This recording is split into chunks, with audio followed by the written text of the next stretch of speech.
Welcome to the School of Moxie podcast. I'm your host, Mary Williams. This season, we're talking about one thing. My business pays for my life. We're not talking about side hustles or someday dreams. We're talking about businesses that actually pay for your life. So your rent and your mortgage, your health insurance premium, the whole kit and caboodle. The thing you are not going to get today in this episode, you are not going to hear my guest read their resume at you for 15 minutes. We're skipping the highlight reel and going straight to the good stuff. We're talking about timelines and trade-offs and the money conversations that not enough people are talking about out loud, but we're about to do it here on this show. If you want to know all the details about who this person is and what they do, that's what the show notes are for. Go check them out. Follow their links. Please support their work because you don't really get to know somebody from just one episode. You get to know them by showing up for their work day after day. That's what they've done for their own communities, and it's what I'm asking you to do for them. All right, let's get into it.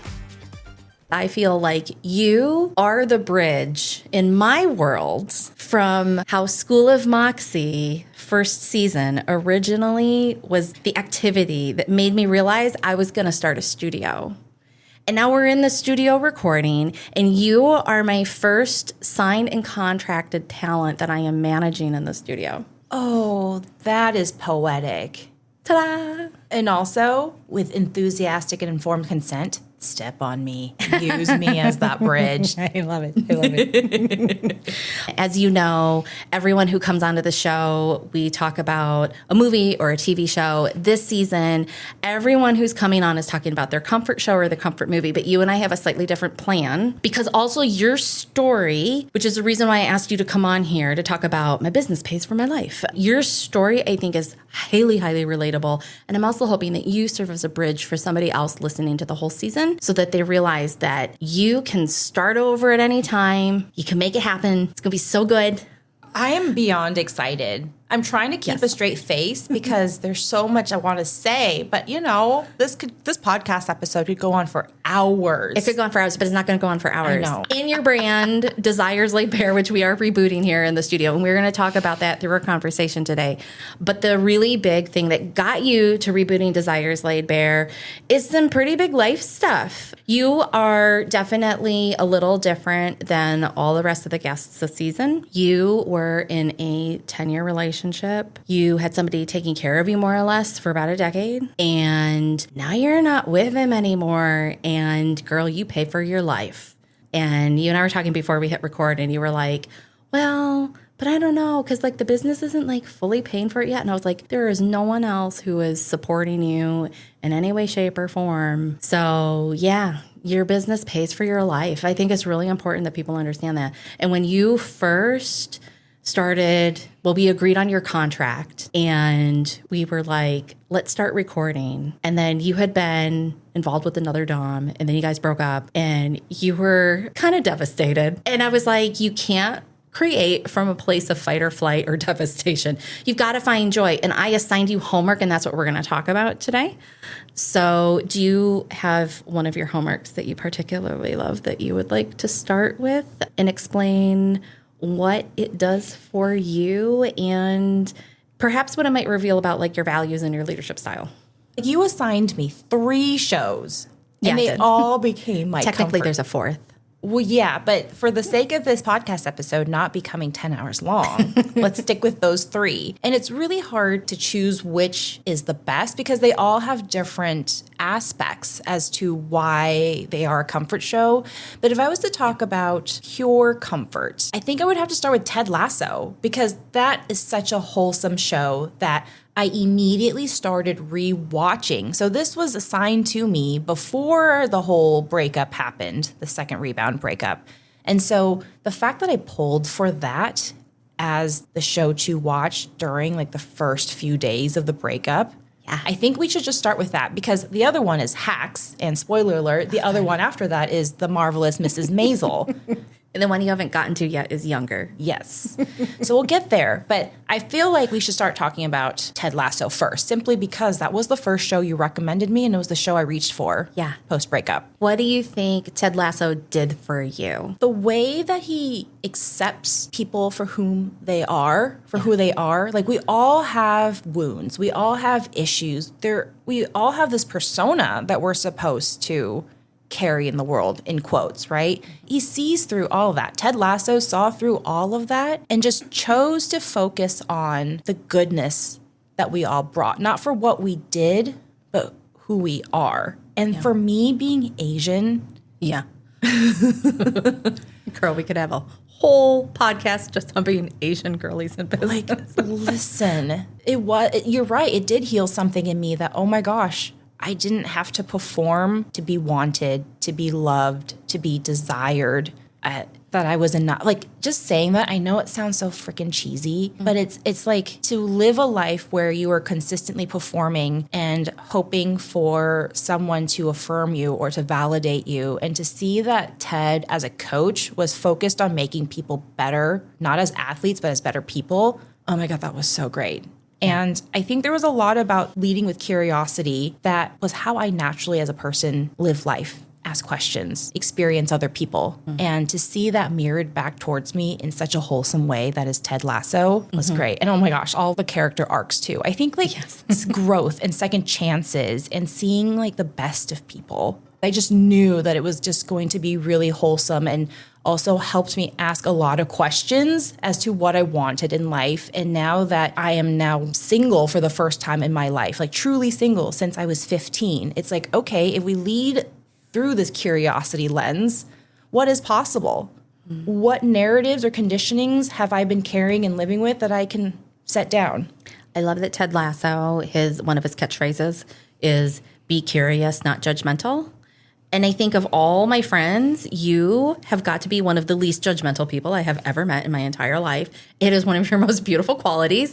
And I think like you getting the coaching back to you that you needed was so important. And I think it's why the show is so popular, because I was telling you when you first sat down to watch it that it originally debuted during COVID. So everyone's in lockdown. And then here drops season 1 Ted Lasso. And everyone's, in the pit of despair. And then they start watching Ted Lasso and they're like, oh my gosh, like I really needed that. And I think there's something really great about having a show that you can go back to. You've rewatched a whole bunch of episodes since then. Yeah. So after the breakup, because the episodes are so short, right? So I think I must have watched it in a week or two the first time around. Yes. And so I just put it on play. Like, You did get through it real fast. I just got through it fast the second time too, because it's just so easy to watch. And I just love the character development. Yeah. All the characters arced so well. Yes. And there's very healthy female character development and the way they support each other. Yes. It's sadly one of the few show examples that we have where women really actually support other women. But the other shows that I assigned you have that example too. Oh my gosh, should we talk about them really quick? Yes. Okay. Please do. Because I think then the second show you recommended me, like Hacks, I think it is now at the top of my favorite to watch shows. Like, it's not comforting at all. It is comforting in the sense that this is the journey that I want to go on with you. You are my Jimmy in this show. You are also in a way my Ava, except we're not getting, we still have yet to get into bed together. Oh my God. May we make so much money together we can have separate hotel rooms. Oh my God. I love how the fandom shipped Ava and Deborah together so hard. And then they finally gave them that in an episode in the last season. And it was the best thing ever.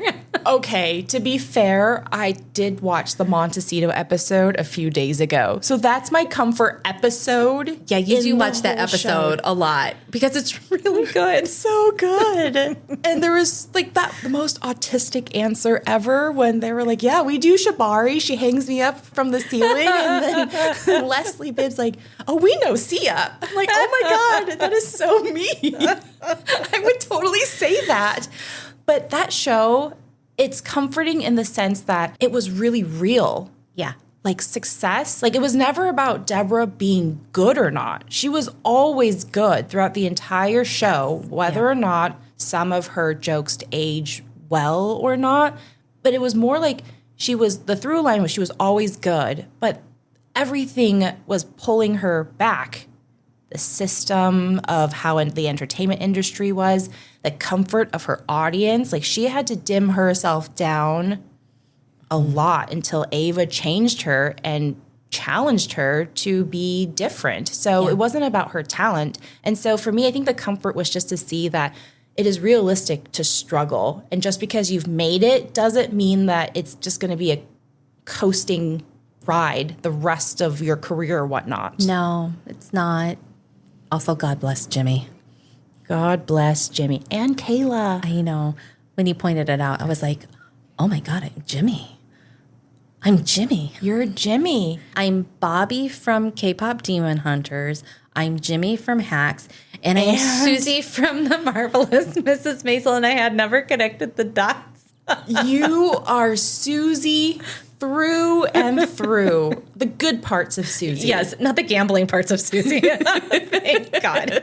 Hence why I made that caveat. So yes. So from Hacks, so I'll finish that part up. Like from Hacks, it was just so comforting to watch somebody who thought she was at the top of her game continue to soar even higher because she did not know what she did not know. Yeah. And I'm kind of in that same place now where I have gotten to this point in my life with Desires Laid Bare by myself when I started this business and YouTube channel at the ripe old year of 2017. Yeah. And then I abandoned it for a few reasons. And then now I'm like, okay, I don't even know it's possible. And here you come in. You're like, we could do this, we could do that, and we could do all of this. And oh my God, look at these things. And it's like, holy fucking shit, like, let's fucking go. Yeah, connecting the dots. Yeah, I like that Hacks, through a very fun medium of watching a TV show, you get to recognize how much the world has changed and it will continue to change. And that whatever it is that you create and you make, you will have to change with the change. Yep. And that is what Deborah had to learn how to do. And she does it better, not alone. I love that so much. It's really hard to talk about how life-changing it has been to have you in my life as a friend. No, friend. To start with. Yeah. Like, we wouldn't have the relationship we do as brand manager, talent manager to talent, right? If we didn't have that baseline of friendship. And like to see how many people rally behind Ted or the soccer team or Deborah and Ava and the whole team that supports her, or even the team that supports, when Jimmy was doing his con where he met the Xena fan. Yes. Right? So it's like support and community is everything. Yeah. And you don't go at it alone. And so you amongst other people have been such a huge support in my life that, even though I'm single for the first time and the rebound breakup made me feel this immense terror in my body for the first 10 minutes, I was like, oh my God, I am alone. And then once those emotions passed, I'm like, no, I am not alone. No. I actually have an incredible support group of amazing friends who actually have my back, and it's just not just here for lip service. Y'all here, you live right now next door to me. So maybe one of the core things in my life, because I haven't really talked about my core values enough lately, audited it. I always knew that efficiency was one of them and integrity, but I wonder if there's something around community or people. So I'll noodle on that some more. But I feel like it is. Because then you headed into The Marvelous Mrs. Maisel. Oh my gosh. And that is an ensemble show. So first of all, it's not a star, it's an ensemble. And they do not exist alone, and they're not as good if they're not with each other. And I would watch spinoffs of all the secondary, tertiary characters, as we have discussed, which we will not spend all this podcast episode talking about. But what I'm wondering is, now we're into the third show, and that one there are long episodes and there's a lot of seasons, and you watch the whole thing And I'm wondering, like, at this point, when you start watching The Marvelous Mrs. Maisel and you start getting towards the end, what do you think that these stories are revealing about your values and your leadership style, or like the brand that you're trying to build, maybe your approach to business? Like, what are they showing you? Everybody needs a Susie. But what was really interesting, so I'm going to ramble through this because it just came up, was that as Midge's career took off, it was as if her personal life got more and more chaotic. It was not that easy story of, oh, look, here's her career taking off and becoming famous. Do you see the theme that you were giving me in terms of the show? It was like prep work. I know. It's almost like I had a plan. Oh my God. But like, I was just so surprised that her personal life didn't get any better. But it's also because she was leaving a life that people wanted her to live according to what they believed was important. She also... And I saw parallels in my life. Yes. She also lived in the show was set in a time period. Sure. So the character lived in a time period where there is great change happening around women and their experiences in the world. And we are living through a time period like that now. Not to like overbeat the whole like AI discussion, because we're not going to talk about that on this podcast episode. But that is a reality of what we live in right now. The economy is hella crunchy in Trump's economy. And we have technological innovation happening again. It is disrupting the marketplace again. It is not the first time that we have lived through this in our lives, but it is definitely like the most fast-paced and the most disruptive. And it's forcing people to really figure out like who are you? What is your voice? What are you here to do? What do you stand for? What do you stand for? Yeah. And you are rebooting your brand Desires Laid Bare right now. And that is all you do in your brand is figure out how to be your most authentic self so you can show up and find pleasure. And I mean, girl, could you be better? You know why I'm giving you this look right now? Because so before filming this podcast episode, everyone, do you know how much I had to learn how to dial down my energy? And Mary is laughing right now because I kept thinking I didn't have enough like oomph or enthusiasm, and the look on your face.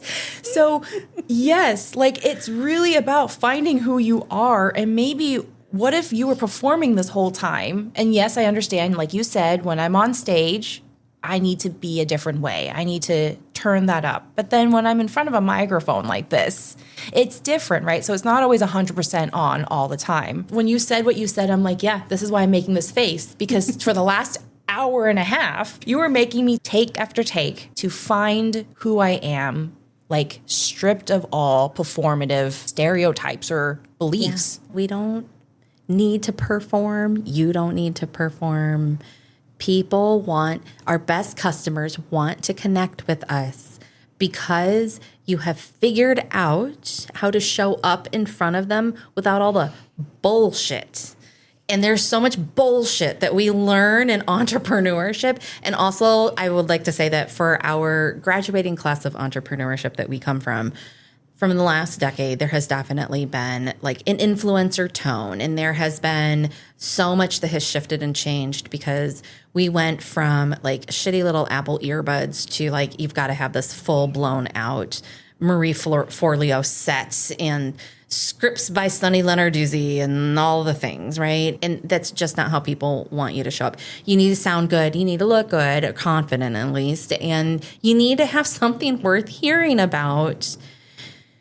And people will forgive you for not being, in quotes, like Hollywood perfect. And you're learning to show up not as like, oh, this is how everyone was doing it. It's like, no, this is how Veronica is today. And I feel like all these characters do that. Like Ted Lasso does that. He goes to London and he starts coaching a British football team, and he learns how to be him. He never stops being Ted Lasso. He's still corny as hell, and but he learns how to be himself. And then you went into Hacks and you watched Deborah Vance learn how to be herself in a new era where she really needed to refine the way she communicates. It's like her values were never not there, but she really needed Ava to be like, hey, lady, you know? And so the two stubborn personalities having to come together. And then you've got the marvelous Mrs. Maisel, where Midge is going through a rather tumultuous historical time period. And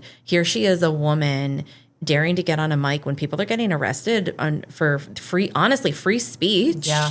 And, you know, and she's learning to show up as who she is.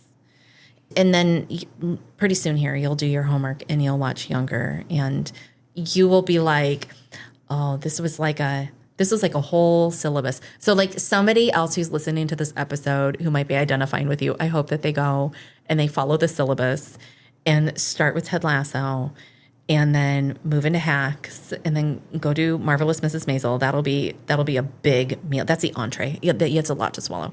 And then the dessert is Younger. Okay. Because Younger is like Ted Lasso. It's short episodes, very like fast and bingeable. These two shows are the first shows that literally made me feel uncomfortable, where I paused for a little bit. And I know you have so much to say, and I want to hear you say it because I don't want to butcher it.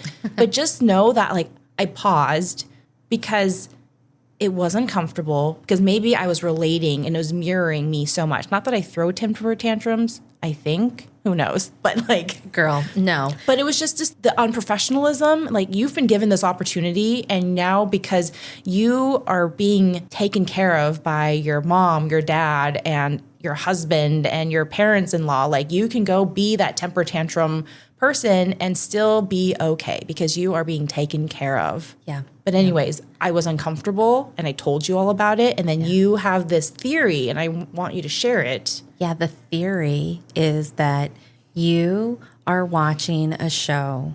It is the lowest stakes experience, but we watch stories like this because we engage with entertainment because they make us feel something. That's the whole point. It's an emotional experience. So when it triggers emotions like this and you get really uncomfortable, that is your time to stop, drop, and roll. And it's like, yes, maybe you pause for a minute to reflect, but ask yourself, this is low stakes. Where am I doing this in my business when things like this come up?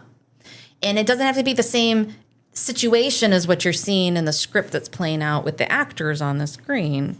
But if they are having conflict and you're like, oh my God, I'm really uncomfortable, I think I need to run away right now. And it's like, where are you running away in your business when a similar feeling emotion comes up, and how is that hurting your growth and what you're trying to do? And so if you don't know how to handle those emotions, like you said, in a low stakes entertainment show, for God's sakes, it's like, okay, what are you going to do in your business when the economy goes crunchy, as you said, or your entire client base pulls out for whatever the heck reason? Or I mean, we're seeing that right now, and the world is very crunchy right now, and we're watching a lot of people act like they've paused the TV, which is unfortunate because there's a lot of really good people with some really great gifts that could make the world amazing. So that was something I really wanted to share, that it was such a surprise that I could feel so uncomfortable watching those two shows that I hit pause. Yeah. Never, ever have experienced that before. So thank you. I found an edge. Maybe it's going into my soft limits section for the future, but I guess I am a masochist a little bit. So, but yeah, what does Maisel say about my leadership style or all of this stuff? I feel like there's a theme here that I'm very much let's do it together. Like, nothing is beneath me. I'm not this hierarchy, like org chart type of leader where it's like I'm above you. We do it together. We do it with community. And I lead with curiosity. I ask more questions than I make statements, because I really wanted to know, did you mean what you said, or did you just have a bad day and you said something and I took it the wrong way? Like, what you say A and what I take B is different. So curiosity, thank you, Ted Lasso, still wins out. Also, can I just say that to plug our B2B workshop that we are currently outlining and about to offer, you just demonstrated the kink communication style that is going into a management leadership training that we've been developing as part of your Desires Laid Bare brand. And it shows up in the things you love watching or the way you discover something about yourself through the things that you watch. And you figured all this out in the course of doing something that brought you joy instead of just trying to force yourself to muscle your way through and be like, it's shit right now. I have to do it. I'm going to do it. And it was like, no, take a break, watch faster. Damn it. I sent you so many text messages. Oh my gosh. Those will probably go in some of the promo things for this episode because I kept texting you. You would text me and you would say like, especially you'd be like, oh my gosh, this thing is, it's really hard. I'm taking a break. And I was like, no, stick with it. Watch faster, damn it. Also because I need to talk about this with you. But like, watch faster. And there's so many text messages that just say, watch faster, watch faster. In all caps. In all caps. And so when I just type in watch faster to my text message search, it's just all you. Except, okay, I had one where it was me where I said, I know, watch faster. But it's just all you. And what did you say? You're like, yeah, your therapist is probably saying, my trauma is getting replaced. I gave you exposure therapy. Well, let's move into some of our discussion that everybody else who's been on this season has also been chatting about. Your experience obviously is going to be a little bit different in some of these. But I really want to start with, you're watching all these shows, you're going through life. At what point did you realize essentially that your business really was paying for your life? Was it just before we hit record when you were like, oh yeah, it is paying for my life? Or did you recognize it sooner? I recognized it the moment my partner and I broke up. Because before rebooting Desires Laid Bare, so we broke up April of 2025. And so this conversation about Desires Laid Bare stuff doesn't happen until later. So then by that time, my other business Laid Bare, the operations consultancy, went gangbusters over COVID. Yes, and so I was paying for the mortgage. I was contributing, and we made enough money for me to basically set aside like savings, right? I called it my cash stash account. It was a high yield or high interest savings account, basically, that I could just store our profits and stuff. If we needed to pull for taxes and stuff, it'd always be there, or for whatever we wanted to do. The moment that we broke up, I was like, oh, I got this. Like, I got this chunk of change with me. You had a little bit of fuck you money. Yeah. I was supposed to get a little bit more, but when you are nice, and this is why divorce lawyers are so helpful, I guess, because I felt like my kindness fucked me over by not putting things in paper because I didn't want to have more shit put on his plate because he was dealing with many personal issues. He decided to not give me the money that he said he was going to give me on top of what I already had. Mm-hmm. So here's me realizing that, oh my God, in 2025, April of 2025, this is it. And now it is July of 2026. Look at you. And I'm still here. Yeah. Oh, yeah. So I knew the day we broke up. Do you feel like something changed when you realized that your business became responsible for supporting your life? Oh, 100%. Emotional safety has been something that I have been reckoning with. Because for so many people, and I'm learning, it's not the amount of money that's in that cash stash. Because I have friends who are like, yeah, I had $100 to my name, to my bank account when my husband and I divorced, and I was fine. I absolutely had so much more than that. Yeah, you did. I told you my story. I was like, girl, you were, remember, because you were nervous, understandably so. And I was like, I would have given my right arm to have had that cash stash. And when I had to start all over again, I was scraping pennies off the floor. And I was like, if I can do it like that, girl, you got this. So it's not the number in the bank account, I'm learning. So that emotional safety, and that's what I traded it for, was that like, oh my gosh, I need to figure out, how do I make myself feel safe? And that is not something I ever had to worry about or think about or go through therapy about because it was provided for me, that safety. Well, now that you have moved through that time period, do you feel like you work more than some of your peers? This is a really hard question because I never feel like I'm working hard enough. That's the Asian experience in us, I'm afraid to say, which is why we're friends. Because like, I know we're not supposed to compare, but like, so when I was going through my burnout period, or you would be telling me all the things that you're doing, I was like, damn, that's like 4-cylinder Mary right there. You must be at like 8 now or something. No, I mean, I feel like I'm at maybe 3. And I just felt like such a lazy slob. And like, I'm like, I don't feel excited to do any of my work. I went through a year plus of hell before the breakup. I was so burnt out. And so the guilt that I felt for not working. And then I'm also now, when I am working, I'm just like, oh, I only clocked like 3 hours today, but my output is pretty darn high. And I'm like, fuck this. I guess I've just stopped comparing. You get to stop comparing. But do I think I work enough? No. Do I think I work harder than other people? No. It's the honest answer. You will pump out work so much, which is a big reason why when we were negotiating, like, should I manage you as talent? Like, should I manage your brand in here? And one of the biggest hell fucking yes on my end was, this woman knows how to fucking work. And I was like, yeah, we can do this.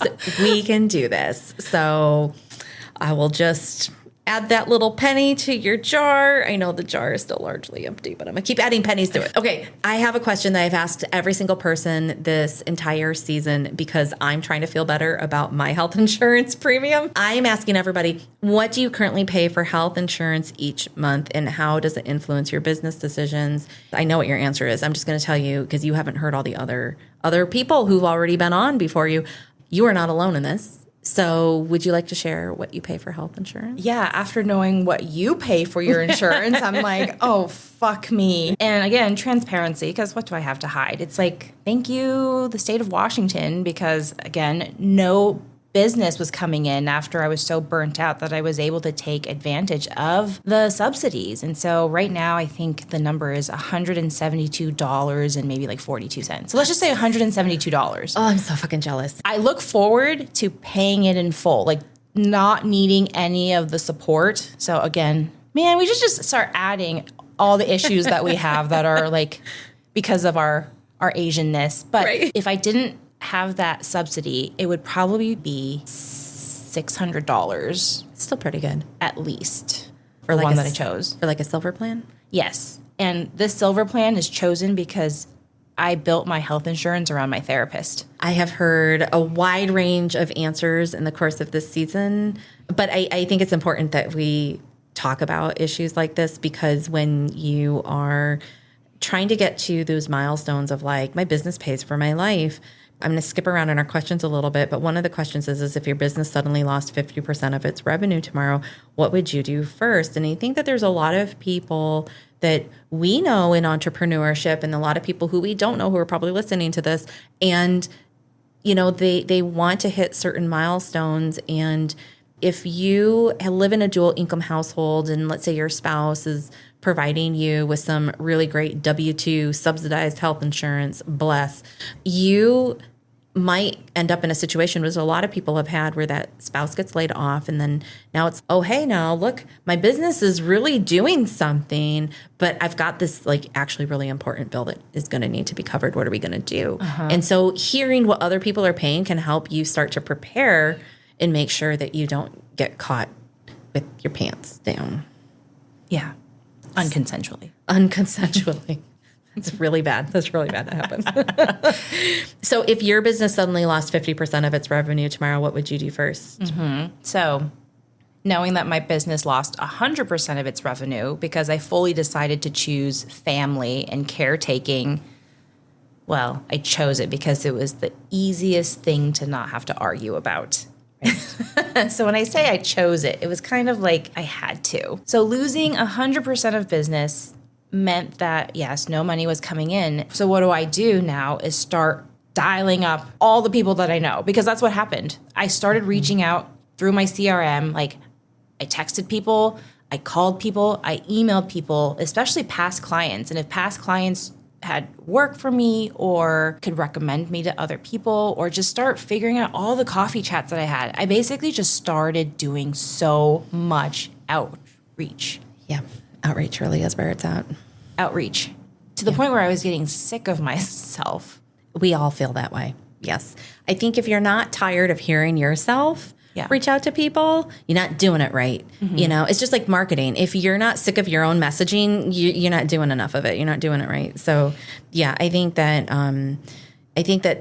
watching you go through that is also partly what led to us, creating a talent and management contract, because you start getting creative. You're like, wait, but what else? And then what happened is you and I were sitting down at the Makoto Sushi Buffet. Shout out. Shout out. Second office. And you were like the economy is slow, contracts are slow. Nobody wants to pay for operations. It's a slow market in the studio. The larger projects have also been slower. The one-to-many, the less expensive membership has been so much easier to grow. It's just where we're at right now in the cycle, right? But you were telling me about your woes, and I was commiserating with your woes. And then you asked me a fateful question. Yeah, I did. You said, this is our meet cute. Well, so many meet cutes. But yeah, you said, do you have any experience selling to consumers? Mm-hmm.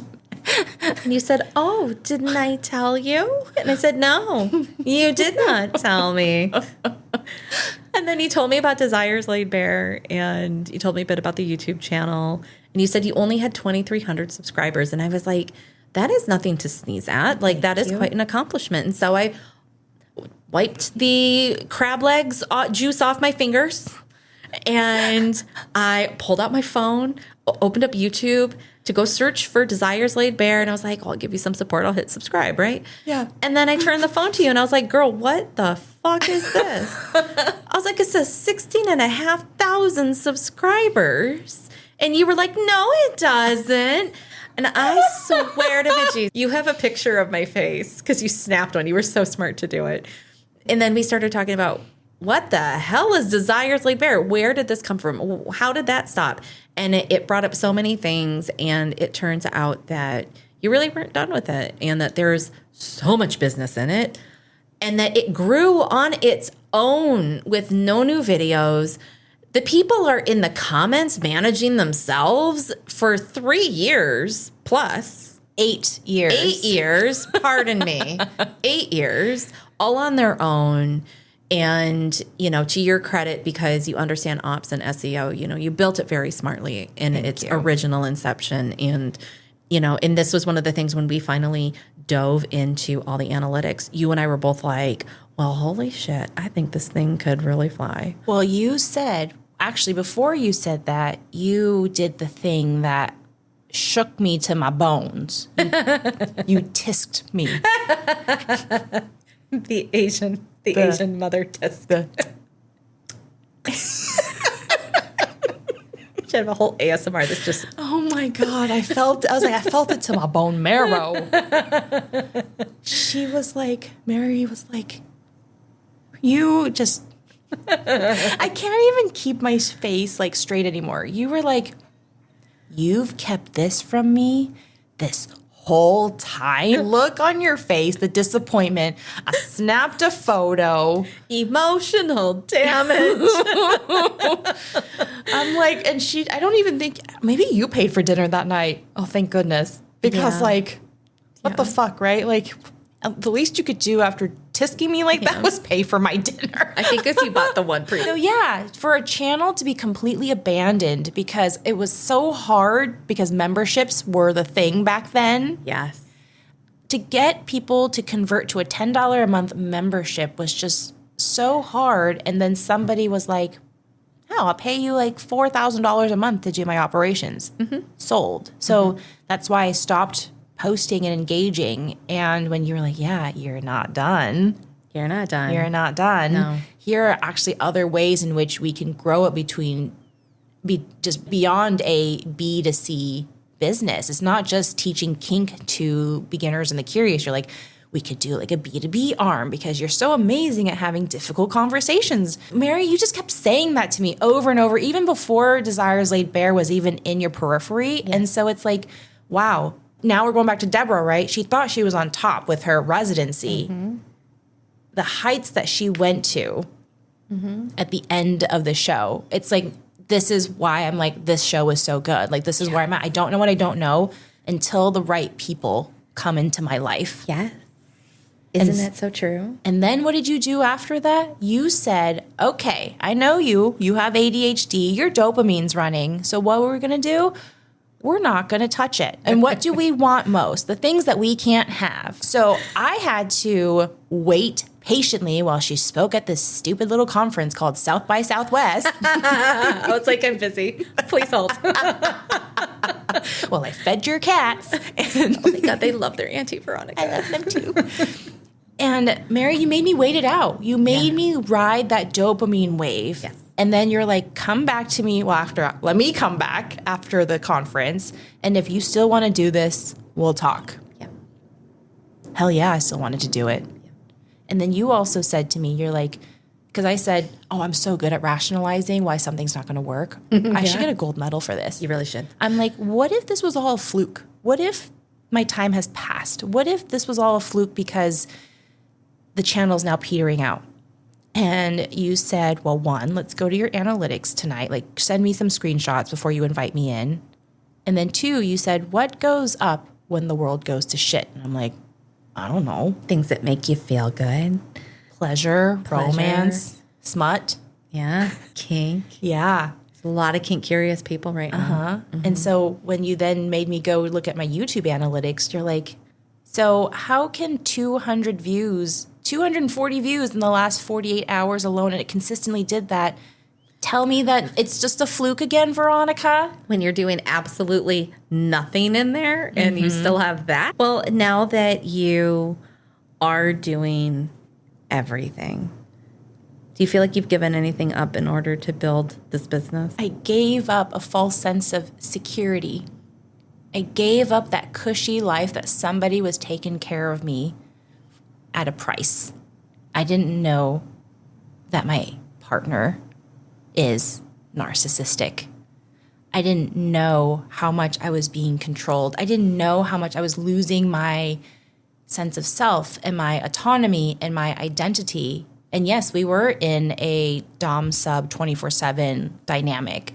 Yeah. And even when the world changed during COVID, even when he became a grandfather, when his mom moved in with us with moderate to severe dementia, yeah, I still continued to serve. I still continued to work. I still continued to run a business. It was like I was pouring from a bone-dry cup. Yes. And so all of that was for what? Security, a house, trips that we would go on, groceries. It sounds great. Insurance. Oh, tech insurance? Oh, tech insurance is sexy. It's the best insurance. Like, seriously, all of that stuff was available to me. We drove a really nice car, but I was not happy. And so, yeah, that's what I gave up. I gave up pretending. I gave up burnout. I gave up all that stuff of how I was supposed to be to now living a life for me. Yeah, a life that you actually are in control of. Mm-hmm. Yes. So like security at what cost is what you were saying earlier. There is a cost to everything. Free is a price. Mm-hmm. It's really the most expensive price you'll ever pay is free. So you've told us a little bit about what's easier now. Is there a business expense that nobody warned you about? Nobody ever talks to you about like the boring expenses, like the cost it took me personally to domesticate a business from one state to another. Yes, you did move states. Yes, I did move states, which is why we're neighbors. Mm-hmm. And that costs money. To close down a business is $100 some odd here. To do other things is like hundreds of dollars add up on the closing side. And then on the domesticating, like new business side, you got to add hundreds of dollars more to, yeah, that was such a surprise. So all in all, I think I paid almost close to $700. Well, that's more than I thought, but to also move, to close down, nothing is free. Everything is, you want to dissolve the LLC from Oregon? It's $100. Mm-hmm. So it's like, but in order to dissolve that, you have to make sure that your business license is up to date. So I'm glad mine was, because if it wasn't, then you'd have to reactivate your business just to then dissolve it. And that itself is like $100 itself. So yeah. But these are the things that make you legitimate and end up saving you down the line, because The number of people I have coached in my coaching years who have ended up with back tax problems is a lot. Yep. It is a lot. What do you think that many entrepreneurs misunderstand about becoming fully self-supporting through their business? You've just gone through this experience. Yeah, I think they misunderstand that they have to do it alone because entrepreneurship can be a very lonely journey. It is a very lonely journey if that is the mindset that you have. And in a way it is, because if you are, say, surrounded by people who work 9-to-5 jobs, I'm just generalizing, then yeah, it is very lonely. And I think a lot of people are resigned that they need to stay in that situation. And so for me, I know that I do best when I'm around people. Yeah. And so I think that's the one thing that I hear all the time, that like entrepreneurship is so lonely. People don't get it. And it's like, then find people that do. Yeah. And like without my friends, without you, I don't think I would be where I am today, to be quite honest. You really cannot do it alone.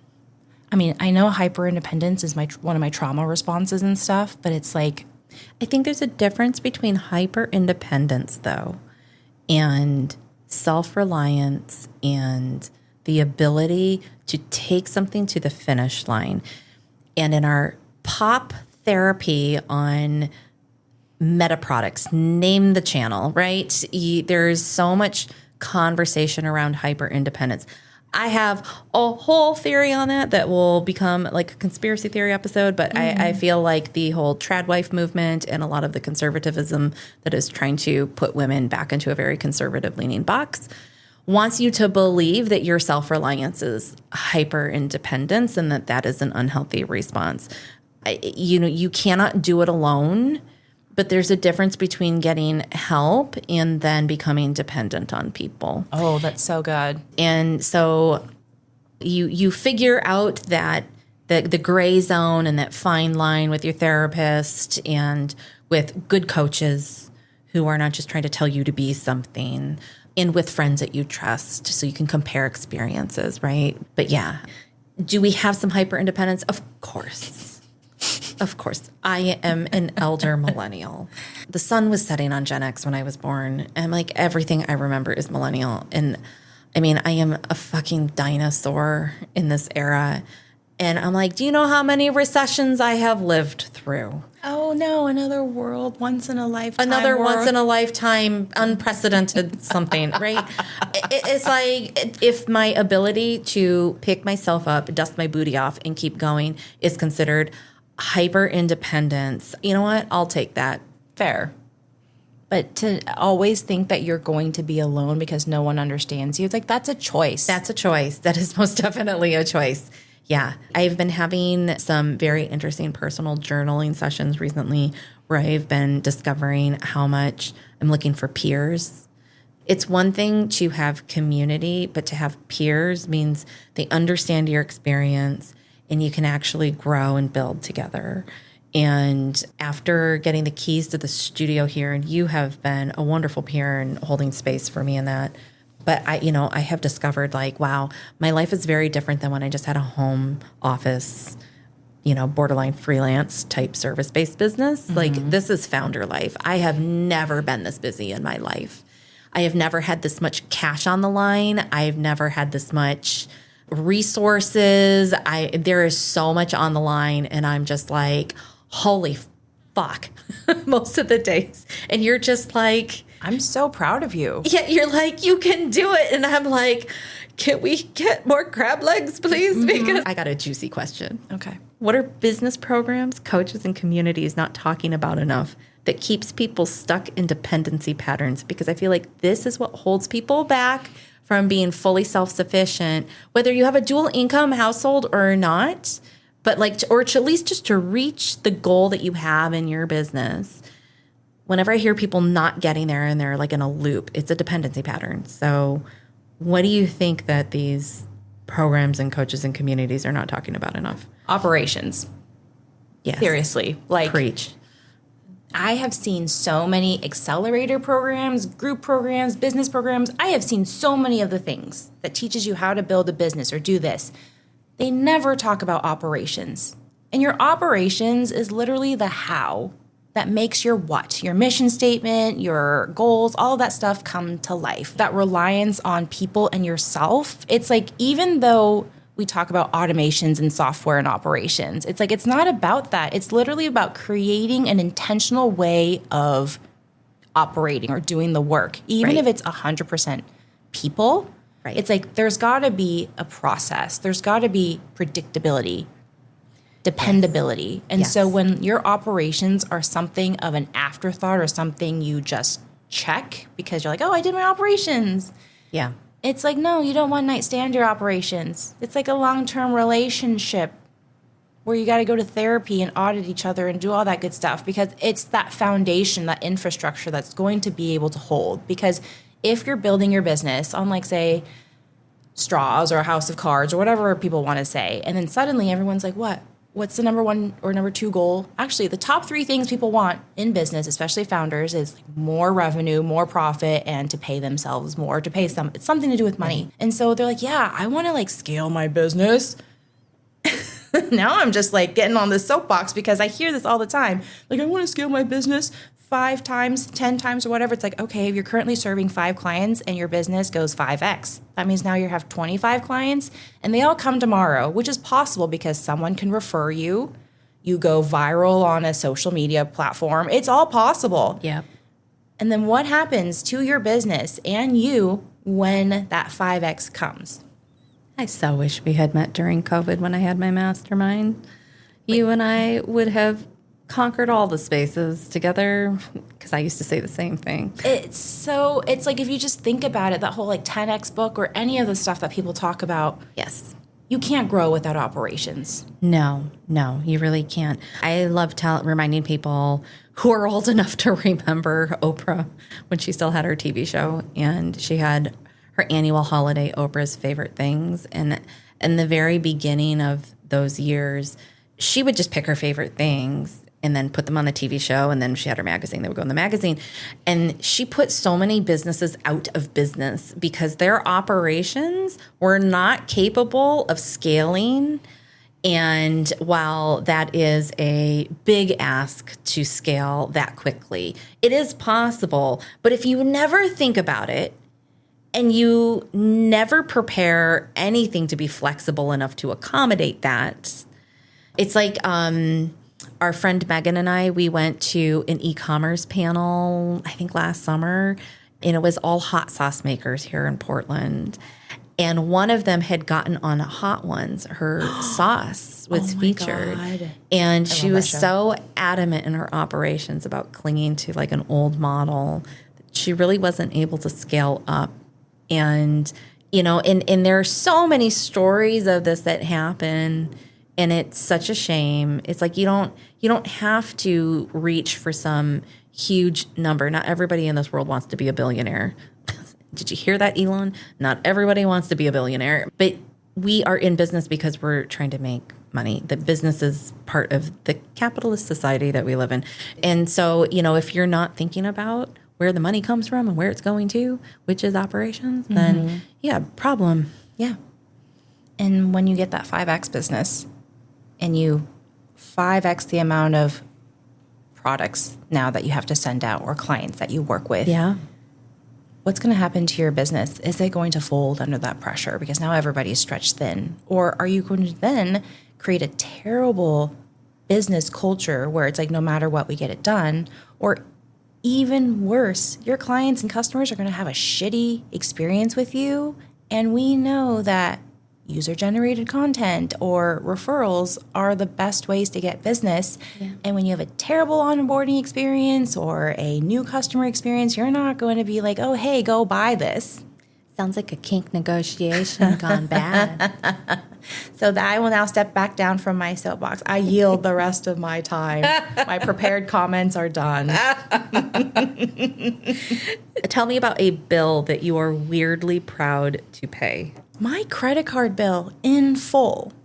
And you have taught me about the importance of leverage. I will just say that you taught me to shift my mindset in terms of debt. Yeah. And that not all debt is bad. Debt can be leveraged. But one of the things that I'm very proud about paying is that my business, because it funded my life and still funds my life, I can still buy things and know that I'm not living beyond of my means. Yeah. So, Yeah. my credit card bill. I have never known a dude bro who has not used loans or debt leverage in order to scale. And I think it's unfortunate that our female-leaning spaces like to sell us a picture of debt-free everything, which honestly, in my opinion, makes me feel a lot more like women are being encouraged to depend upon their greatest investor, which might be their husband. This is the last question that we are finishing every episode with. We're going to play Mad Libs. I'm going to have you finish the sentence. The sentence is, my business pays for my life, and that means fill in the blank. My business pays for my life, and that means my joy and fulfillment no longer depends on another person's permission or approval. Oh, girl. Well, you just put the period on the end of the sentence for the whole season with that one. That was hot. Love it. I do well under pressure. I'm going to remind everybody to go to the show notes. I know that there's more than one person I got to know who Veronica is. So all your info is in there. I'm going to encourage you to click on the links. Please give you a follow on YouTube, especially if you've been reading your smutty romantasy and you're all like, what is this about? Pin me down, tie me up. Like that is covered in Desires Laid Bare and then some. And we also, really love the communication tactics that come out of kink. Yes. Which is really, really healthy. Are we going to share when Desires Laid Bare is relaunching? It's relaunching the day that this episode drops. Oh my gosh. Yes. Well, happy launch day. Happy launch day to you. Oh my God. And also sign up for the email list because, yes. There are things. There are things that YouTube will not let you put on that platform, but we can send it out through email. Mm-hmm. So that's the tease. Because you own your email list. Yes. That I will die on that hill. Mm-hmm. All right. Thank you for coming on. I know this is not the last time we will end up talking. Because you and I are doing so much behind the scenes together, and you are very much a part of the studio ecosystem. You will definitely be showing up on the studio's show, which is why this show is ending, because Mary can only do so many things at once. And we're out. That's the end. Did you have fun? I had so much fun. So much fun. That's it for this episode of the School of Moxie podcast. This season was produced and edited by me, Mary Williams, through Sensible Woo and now Sasquatch Media Grounds out of Vancouver, Washington. If you're a business owner and you want help building your own media engine, maybe it's your podcast, your YouTube channel, your content, the whole visibility machine, come and subscribe to my emails at sensiblewoo.com/subscribe. I'll show you how it's done and I'll hook you up with the good stuff. See you on the inside.